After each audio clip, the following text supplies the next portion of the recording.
భగవద్గీత 2వ అధ్యాయం 4వ శ్లోకం. కథం భీష్మమహం సంఖ్యే ద్రోణంచ మధుసూదన ఇషభిః ప్రతియోత్సామి పూజార్వరిసూదన. అర్జునుడు ఇట్లా పలికారు: ఓ శత్రు సంహార, ఓ మధుసూదన, నాకు పూజనీయమైనట్టి భీష్మద్రోణుల వంటి వారిని యుద్ధంలో నేను ఎట్లా బాణాలతో ఎదుర్కొనగలను?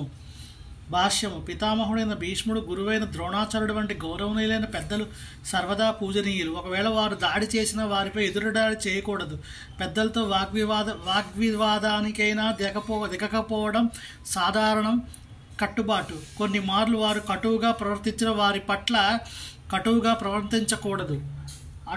అటువంటప్పుడు వారిని ఎదుర్కోవడం అర్జునుడికి ఎట్లా సాధ్యపడుతుంది? కృష్ణుడు ఎప్పుడైనా తన తాత ఉగ్రసేనునిపై లేదా గురువు సాందీపుని మునిపై దాడి చేయగలడా?